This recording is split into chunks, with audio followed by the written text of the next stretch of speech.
বন্ধু, অনেক দিন ধরে একটা জিনিস ভাবতাছি, তোরে জিজ্ঞেস করবো। তোর সাথে তোর ছোটোবেলা থেকে আমার সম্পর্ক না, তোর ইয়াং বয়সে তোর সাথে আমার সম্পর্ক। আসলে তোর বয়সটা কত একটু জানা খুব দরকার ছিল। একটু বলবি তোর বয়সটা কত? কেন, তোর না কিছুদিন আগে বললাম আমার বয়স কত? আমার বয়স তো মাত্র 28 বছর। কিছুদিন আগে তো তোর বলা হলো 28 বছর বয়স। এটা তুই ভুলে যাও? তোর স্মরণশক্তি এত কম কেন? আমার বর্তমান বয়স 28 বছর। তোর বয়স 28 বছর, এই কথাটা বলছো তো আজ থেকে 20 বছর আগে। তোর এখনও 28 বছর? এই বেটা, এখন তো তোর হিসাবে 48 বছর হওয়ার কথা। তাহলে 28 বছর হয় কি করে? তুই কি আমার সাথে মজা করস নাকি মিথ্যা বলস?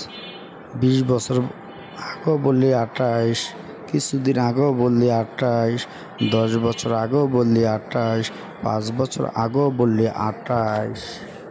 এটা কি করে হয় রে বন্ধু? আমার বংশের কেউই কখনো মিথ্যা কথা বলে না।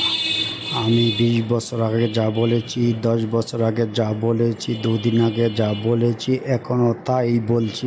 আমার বয়স 28 বছর। আমরা সত্যবাদী ফ্যামিলির লোক। আমি মিথ্যা কথা পছন্দ করি না, কাউকে মিথ্যা বলাও দেখতে পারি না। আমার বয়স 28 বছর।